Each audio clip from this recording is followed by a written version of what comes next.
All right. Thanks, Nelly. I'll get started. My name is James Pepper. I'm the chair of the Vermont Cannabis Control Board.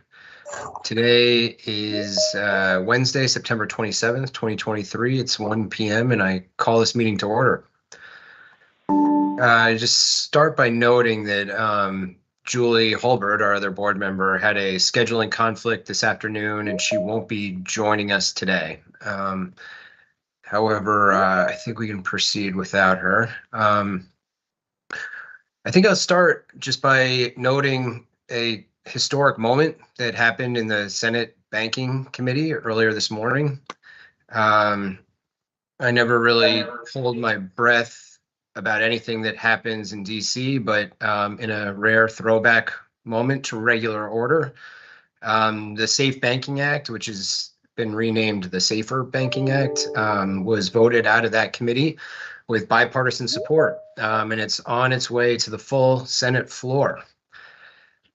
Everything I'm reading is suggesting we're headed for a prolonged government shutdown at the federal level. And of course, even absent that, the dynamic in the House, which historically has passed this bill 7 different times since 2019, has shifted. And so the future of this bill is still very much up in the air. Let's see, we've been fielding a number of requests from our licensees regarding the ability for them to operate in multiple distinct locations under one license. Most typically, these are requests to grow in one location and to cure and process in another. Part of our mission is to encourage participation by small farmers, and many of the requests are coming from small farmers asking to use their existing infrastructure, even if it doesn't all exist in one single location. No matter how much sense it would make for us to accommodate these requests, the one license type per entity and the one location per license were among the foundational tenets of Act 164. We don't have any wiggle room when the law is that direct. The guidance that we've been offering people is that the law requires one location per license, not one location per entity, meaning that a cultivator that wants to grow in one location and then dry and cure and process, et cetera, in another could avoid this location problem by getting a wholesale license. Certainly, we recognize that the additional hardship that getting 2 licenses poses, but that is one straightforward way that would allow a single entity to operate at 2 locations. It feels important, given some of the reporting about the recent Higher Calling Festival, that we reiterate the current state of the law around public consumption and special events. Namely, any event that's advertised to the general public as consumption friendly or has any sort of sales of cannabis or cannabis products is prohibited. And an event is not private because it takes place on private property or IDs are checked at the door. Cannabis consumption is prohibited in almost all public and commercial contexts. Sales are restricted to licensed cannabis establishments, retail establishments, I should say. There's a lot of political and public will to change this and offer, for instance, cultivators more direct access to consumers.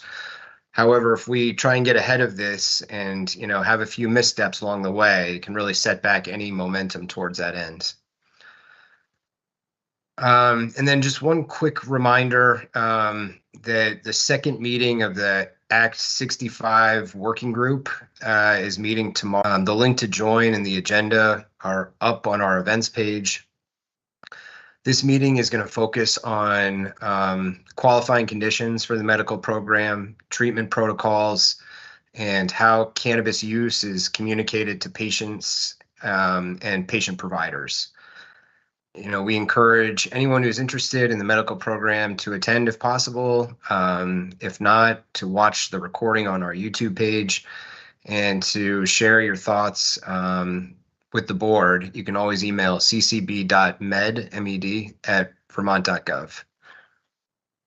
And with that, we just have to approve the minutes from our last meeting on, what was it, August 30th, 2023? Kyle, have you had a chance to look through those? Yes, I have. All right, is there a motion? A motion to approve the minutes from the August 30th meeting. I suppose I'll second, and sounds like it's probably all in favor too. That's right. Aye. All right. Aye. We haven't done this, just two of us, so. I know. All right. Well, just moving through the agenda then.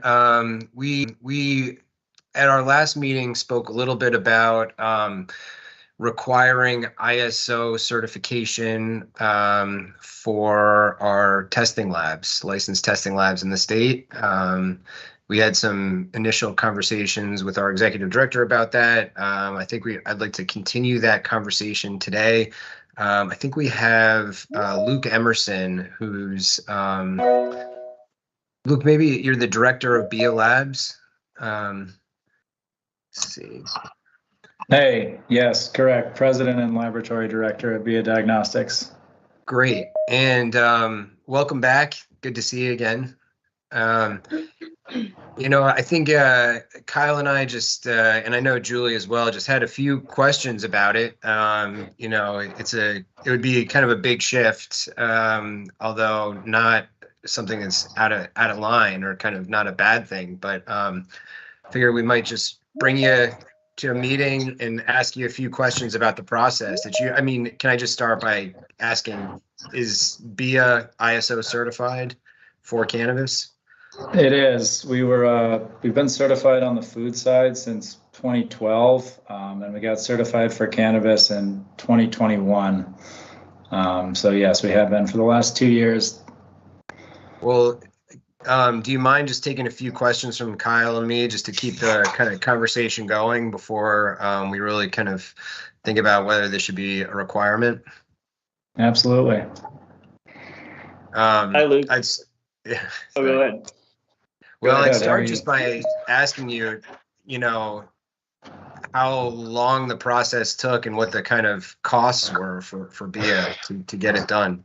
Yeah, it's been a while because we did our initial assessment again like 10 years ago. And the speed of it kind of depends on how, focused you are.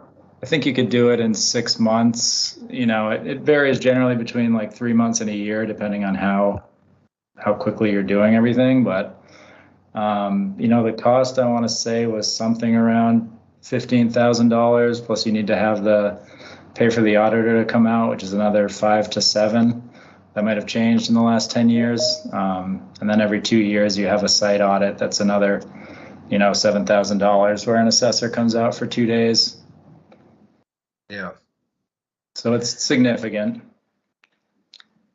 Yeah. And, I'm wondering, ISO is an accreditation or certification agency or body. I always wonder, if we're saying you have to be ISO certified, should the language in our rule be ISO or kind of an ISO equivalent certification agency?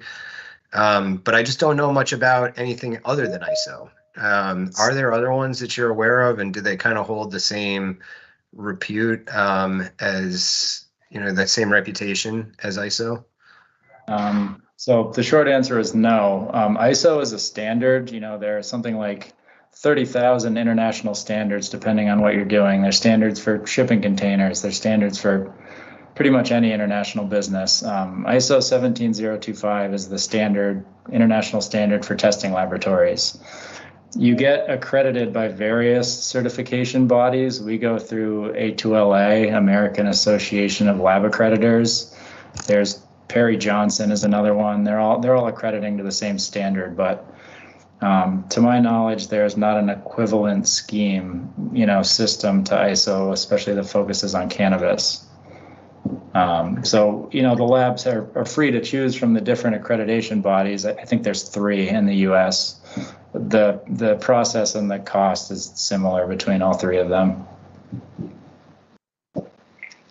Luke, thanks for joining us today. Are you required to submit any proficiency testing as part of your accreditation renewal? Yes, and that in my opinion is the most important part. You have to submit proficiency results from an accredited proficiency testing provider every year for every method you participate in, you're accredited for. That's a big part of it. Are they looking for, the one criticism that I've heard, and I don't know if there's any legitimacy to it, is that, the accreditation is looking for your ability to replicate results, so consistency, not necessarily accuracy.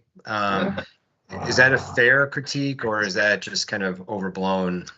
I think it's about 50-50. So a lot of people do criticize it for being an exercise in paperwork, which it largely is. It's mostly started in case let's say you go to court over a result a year from now. You want to be able to replicate that exactly with the operator, the piece of equipment, the standards, tracking all of that.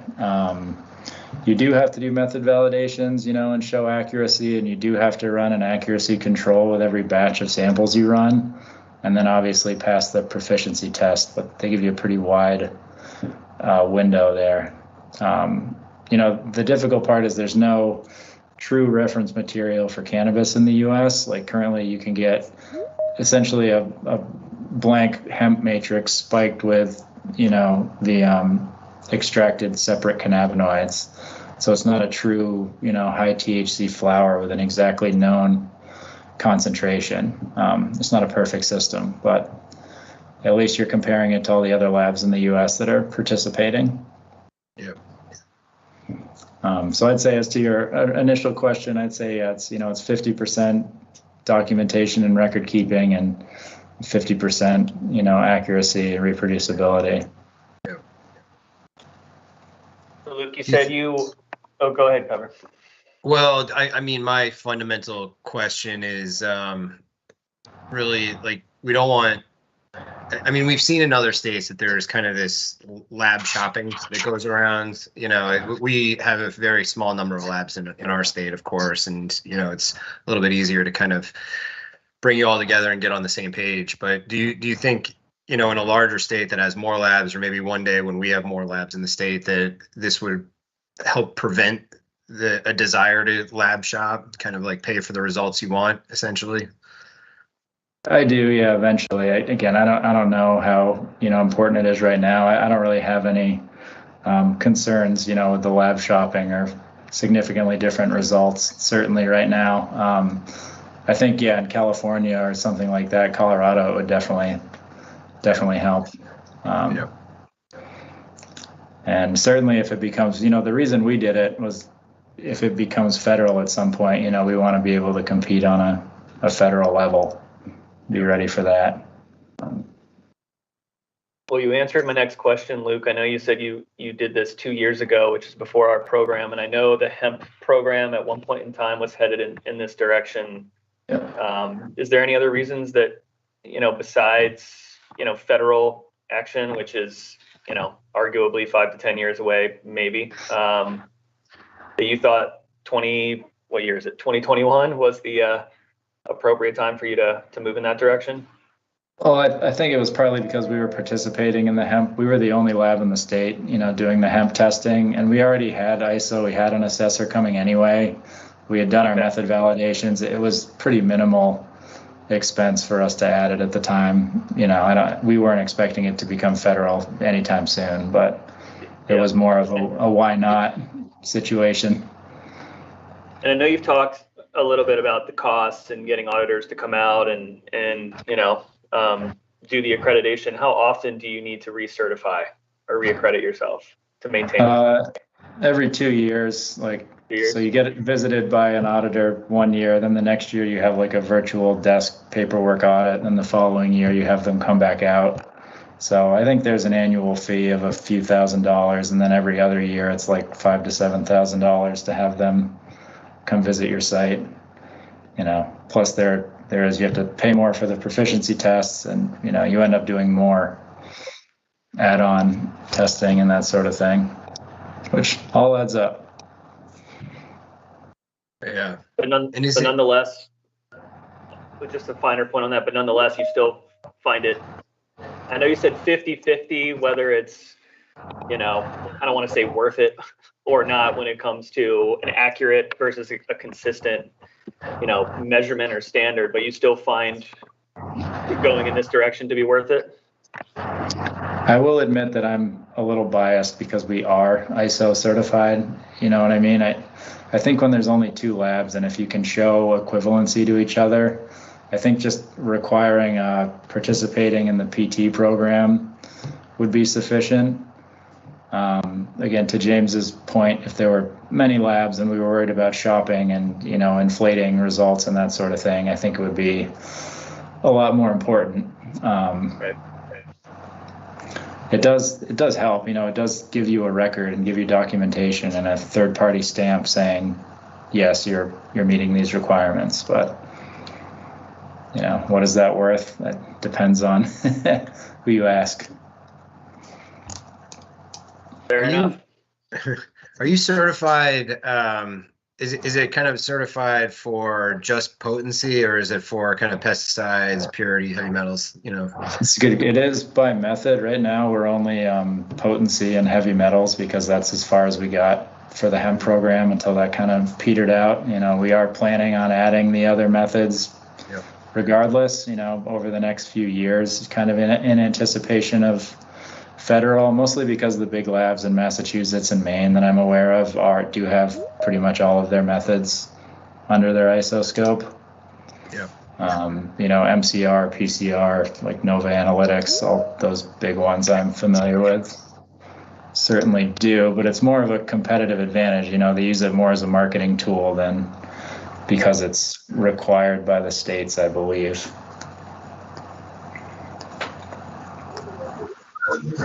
I think that's the main concerns that I had about it. I think that, Julie, when we told her we were going to have this conversation, she said she couldn't be here, may have some follow-up questions for you that we could maybe put into email. But I think those are the main issues you address that were kind of lingering in my mind.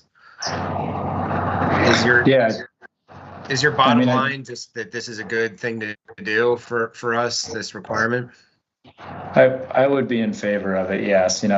Given time, giving people time to meet the requirements. Yes. Yeah. It's a good thing to work towards over the next couple of years, certainly. Yeah. Anything else? I don't have any more questions. Yep. I'm good. Thank you so much, Luke, for taking some time to speak with us today. Yeah. Thanks for having me. Yeah, appreciate it. Thank you. Bye.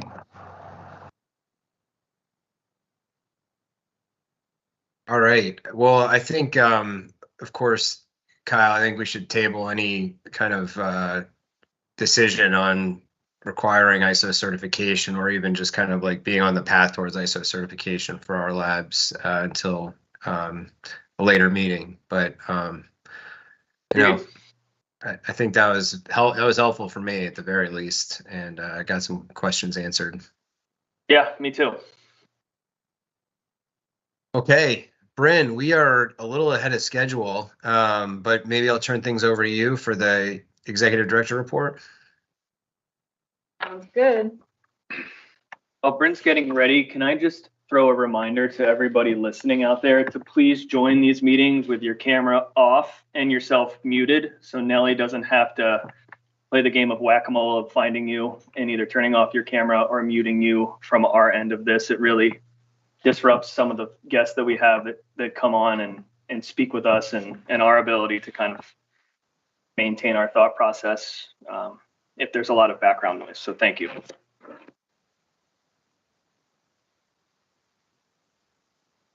Was testing my LASIK surgery, how far I can see up there. I did it. Okay, so here's your executive director report for our September meeting. Starting off with our public engagement summary. So these are all upcoming public engagement opportunities. The first one is coming up tomorrow. The Medical Program Study Committee has held one of its 4 meetings that are scheduled to take place over the fall and winter, early winter. So the second one of those meetings is coming up tomorrow morning at 9 a.m. There is an agenda and a link to join embedded in this presentation, which will get posted to the website after the meeting. You can also find that information on the calendar portion of our website. And then the other 2 bullets here are our first licensee education and enforcement trainings. So these are the trainings that are required by Rule 2 to be held, I believe every licensee has to complete one of these trainings once every 3 years. So this is our first batch of these trainings that we're offering. And the first one will be held on November 7th at 5 p.m. The next one will be Thursday, November 9th at 10 a.m. And there will likely be one more that we schedule. So these trainings are specifically for our cultivator licensees, and they are required for every principal and controller of a cultivation license. So Nellie is going to be getting more information out to all of the people that this training pertains to in the next couple of weeks. But we put it here just to give everybody the first notice that these required trainings are coming up in a little over a month.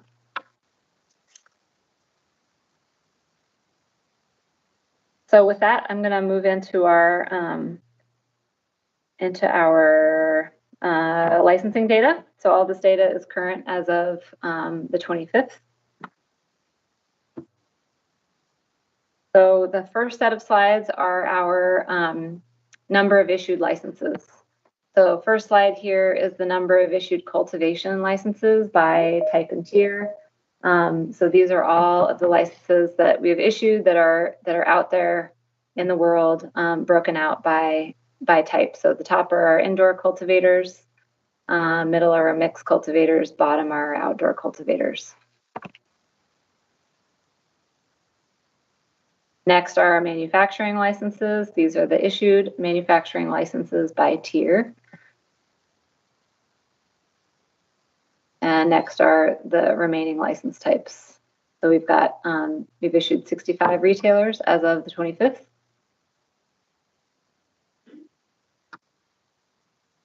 And then this next set of slides is our renewal data. So I think you'll remember at the last board meeting, we had some comparison data that provided you with some percentages of each license type that had renewed. We're not doing that at this meeting. We're probably not going to do that again until the end of the year. We'll have some more reliable data that can show how many of each type and tier of our issued licenses are renewing. So for now, these are just the straight numbers of who is renewing. So obviously, the majority of our renewals are for cultivators, since they were the first licenses we issued last year. And then there are fewer of the remaining license types since we didn't start issuing these types of licenses until August of last year.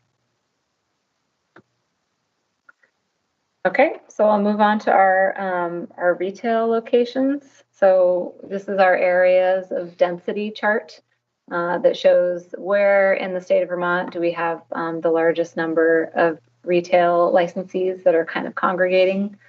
So there is no change in the number for Burlington, which is the area of greatest density. Morrisville has gone up one. They have one more licensed retailer than they did last month. But the only other change here is the queue. There was, I think, one in the queue in Rutland at the last meeting, but that was a miscount, where there were two in the queue last meeting. So small change there. And then here's our map of where our retail locations are located in the state, just so you can have a visual picture of the distribution there. And then our zoom in on the Burlington location, which is our greatest area of density. So you can see where those shops are open in the metropolis of Burlington. Okay. So following slide, unless there are any questions, I'm just zipping through. This is our list of licensees that have confirmed that they will not be renewing their license as of September 26th. So so there are a total of 8 tier 1 outdoor cultivators that have decided not to renew. And this represents a gain of 2.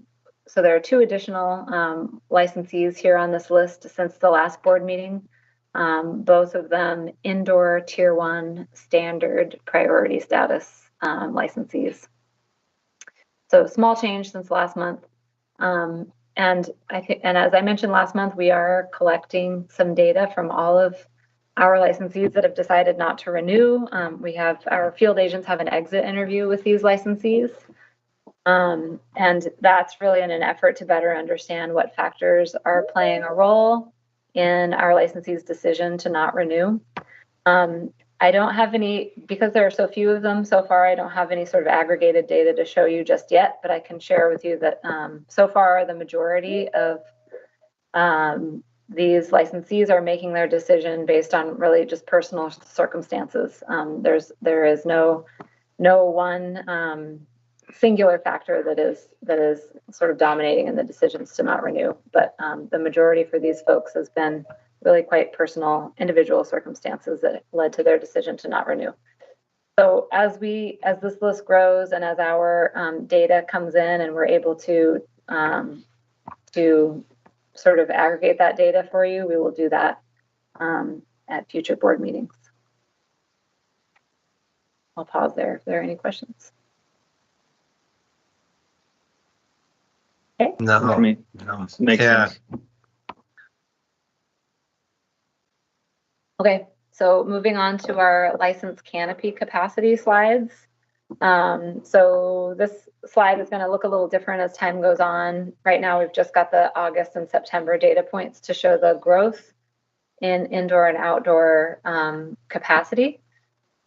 So we are up to almost 575,000 square feet of outdoor canopy, and that's inclusive of the outdoor portion of our mixed licensees. Indoor is at 366,000. Again, that's inclusive of the indoor portion of our mixed licenses. So a little bit of growth in both those areas between August and September. And the next slide shows our capacity versus our utilization. So the dark green bar on the top is what the utilization looks like so far of our licensed canopy. The light green is just our actual capacity for licensed canopy. So you can see that there's sort of a half, like less than half of the utilization rate for our indoor canopy, and that's really due to the majority of our mixed licensees at this point are not utilizing the indoor portion of their license. So these numbers are a reflection of the renewal inspections that our field agents are doing. So at this point in the year, the focus for our mixed cultivators is really on their outdoor grow. And like I said, the majority of those mixed licensees are at 0% for their indoor portion of their grow. And their plans are typically that they will shift to their indoor canopy when the outdoor harvest season is over. So I think that is what is to account for that low number of utilization of indoor canopy.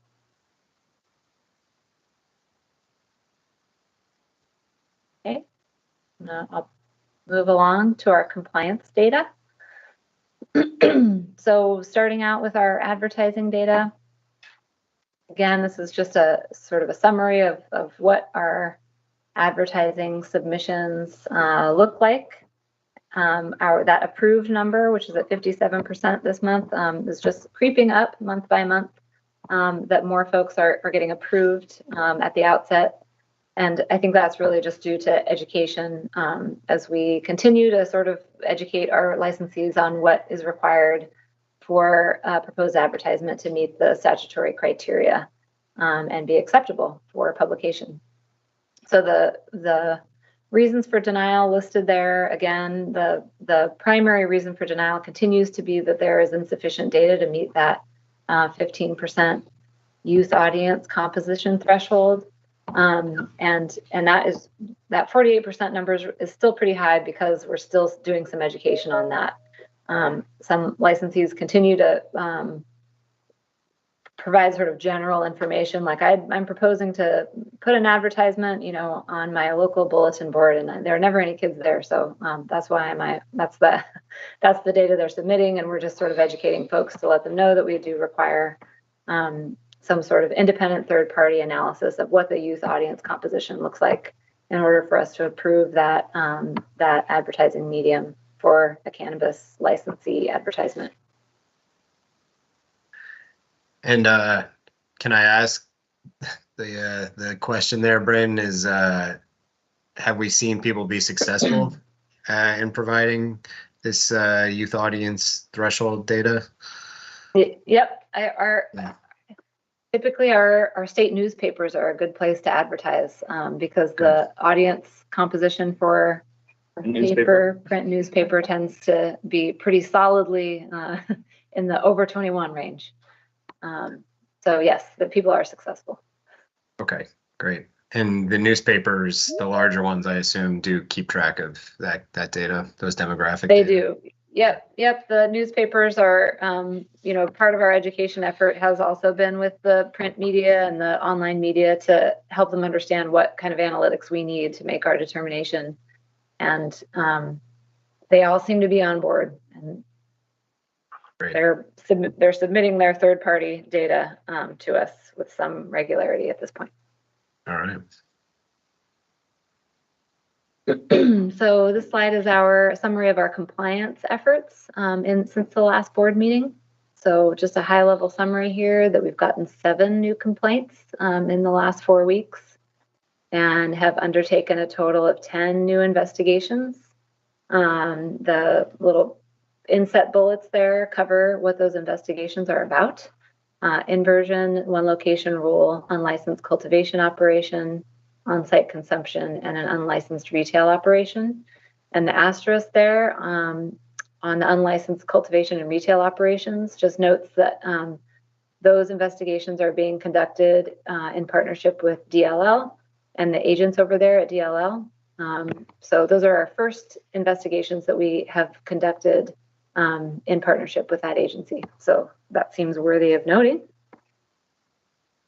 And other than that, the field agents have observed a product destruction for one licensee and have engaged in an environmental efficiency corrective action plan with another licensee. Questions there before I move on to the medical program?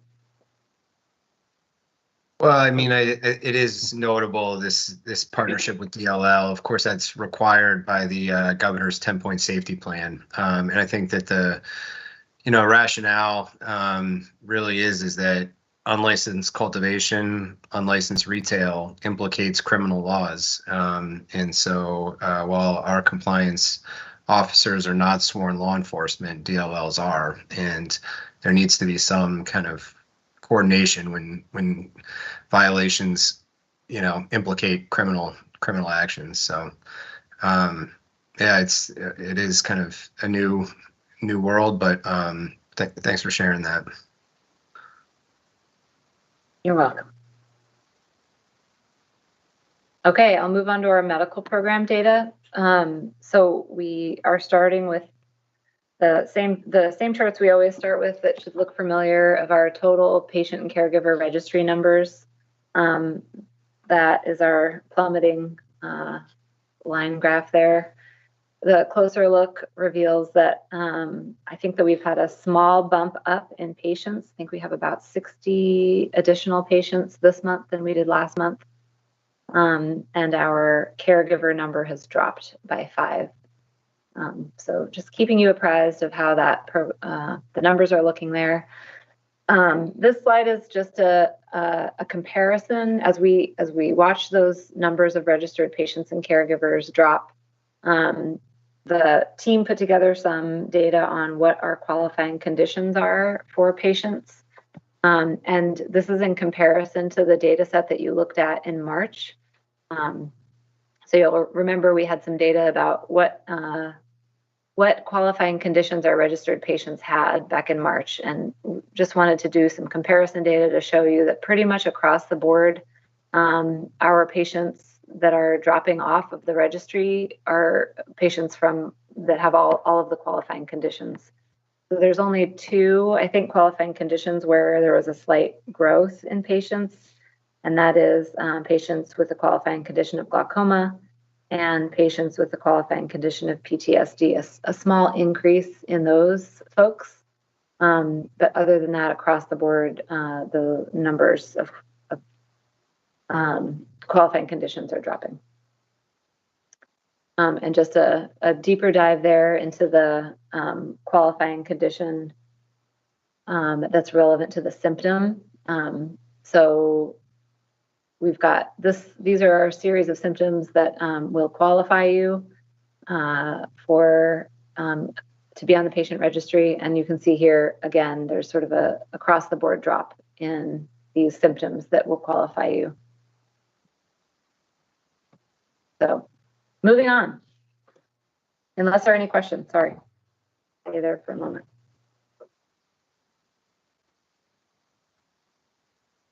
No, thank you. Okay. So I'll move on now to the staff recommendations. And we're starting here with recommendations for social equity status approval. There are 2 applicants that staff is recommending for social equity status approval. Submission number 3279 and submission number 4796. Both of these applicants are being recommended for social equity status because they meet the criteria for a social equity business applicant as defined in board rule. And then the following slides are staff recommendations for licensure. So the licensees and applicants that appear on the next 2 slides have all demonstrated that they are in compliance with the requirements for their license that are contained both in board rule and in statute. So our recommendations for initial licensure can be found on this page. I'll just go through them because there's just 1 page of them. Verbio Labs, LLC, applying for a Tier 2 manufacturing license. Palatino Ronci is applying for a retail license. Bud Zone is applying for a small indoor Tier 1 cultivation license. The Heady Reaper applying for an indoor Tier 1 cultivation license. Green Key Cannabis applying for a Tier 1 indoor cultivation license. Green Mountain Cure applying for a Tier 2 manufacturing license. Funk's Farming applying for a Tier 1 manufacturing license. Apple Soup applying for a Tier 2 manufacturing license. The 5 Seasons Cannabis Company applying for a retail license. Gas and Weed Company applying for a retail license. Vermont Maple Edibles applying for a Tier 2 manufacturing license. And Royal Highness Farms, applying for an indoor Tier 1 cultivation license. So those are all of your applicants that staff is recommending for approval of their initial license. So these are new licensees. Next page is our recommendations for renewal of a license. So the list is Budbird Farm, 1958 LLC, Vermont Vital Cultivars, Way Up High There, Split Acre Sungrown, Vermont Cannabis Distributors, Burns Flowers, Vermont Bud Barn, Midnight Farm, Greaseline Cannabis, Crescent Moon Farm, and Florist BT.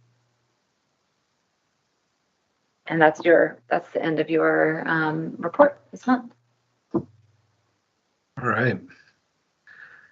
Thanks for the report and all the work that goes into putting that together.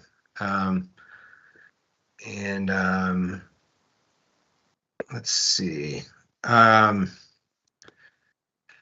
Any questions for Brent about it? Nope, I'm good.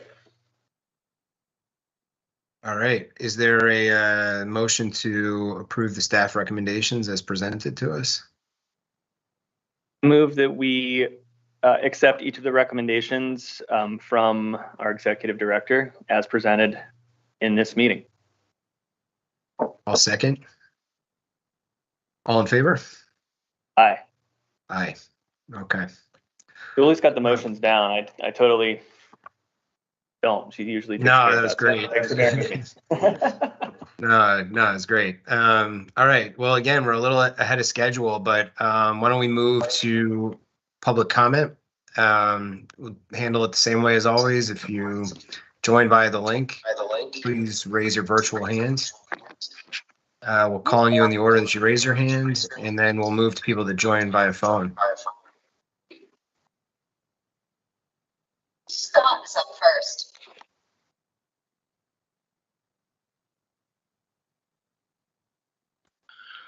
Hi, I just had a quick question on the retailer density slide. In Brattleboro, we have 3 retailers and rumors of a 4th, yet we weren't on the slide, and I was just curious, is it just not enough room, or is there something that's changed? Yeah, thanks for the comment. We'll probably for next meeting add Brattleboro on the list. And if there's rumors, that might not necessarily mean that they're in our queue already, for what it's worth, Scott.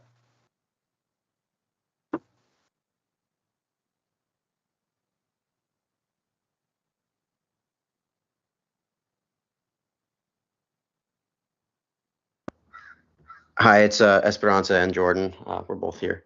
So we had a question about the plastic, or not plastic necessarily, but the bagged packaging. And I apologize, we linked on about 5-10 minutes late, so it may have been addressed already. But we were looking for clarity on if there will be bagged packaging in the future, due to the fact that we sort of designed our package around bags, and I think just recently we're no longer accepting bags for edibles. All right, thanks for the comment.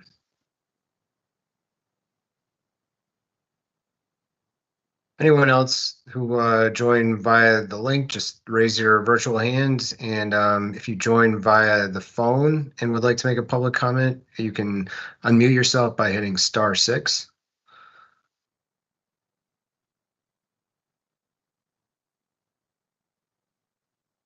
Hi, everybody. Can you hear me okay? Yep. So just to comment on Total Canopy, it feels like when we were talking about this ages ago, it was about 400,000 square feet we were looking for. So it seems like we're there. It definitely feels like it's time to close down these bigger tier levels. That's it. Hopefully everybody's having a great day. Yeah, thanks, Tito. Thanks to the board for the consideration on the license. We're super stoked to be entering the retail marketplace here and looking forward to seeing everybody soon. So thanks for your work, guys and girls. Thanks, Ebo.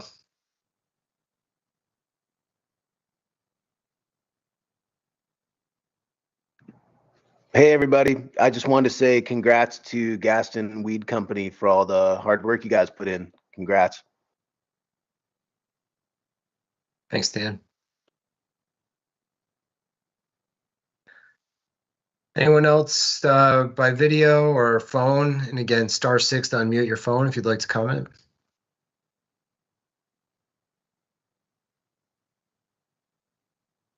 All right. I'll close the public comment window, and Kyle, I don't know, like, if you want to just say a quick word about packaging. We are evaluating what we believe is kind of the best option out there, but it's not quite perfect. But we're seeing what we can do. I don't know if there's anything you want to add. Yeah, I can put a finer point on that. We have been engaged with a couple of companies that are making bioplastic bags out of specific polymers that we think would work for our somewhat archaic waste systems in Vermont. Those biopolymers are PHA or bio-PBS, we're seeing a lot of waivers that are put forward for other biopolymers that just don't fit what we're trying to accomplish because they need industrial composting conditions in order to break down. So, the Humidico lids are made of PHA. They work in a home compost setting. They also work in anaerobic landfill conditions. Burying something in soil is not the same as that. There is a biopolymer out there called PBAT, but that's petroleum based and has some characteristics. You see it a lot in the agriculture world with ag plastic and ag soil. They're not the same. We are, as the chair alluded to, talking with a couple companies. There's just a couple things that we need to see to feel comfortable for it to meet both the child resistant standard that we need to implement and those waste considerations. And there's a couple companies that are out there trying to get something certified CR. So more info soon. To the folks that are looking to package their products in a plastic bag, I would consider not waiting around for us to find that right size fits all for this market and explore other options. These waivers only last about a year. We look at them every year, and we're really trying to move away from as much plastic as we possibly can. Yeah, thanks, Kyle. I see one more hand raised. I'm happy to just reopen public comment for one last commenter. I saw this person kind of jump into the meeting late, so I'll reopen the window for just one comment. Preach guest, do you want to unmute and provide a comment?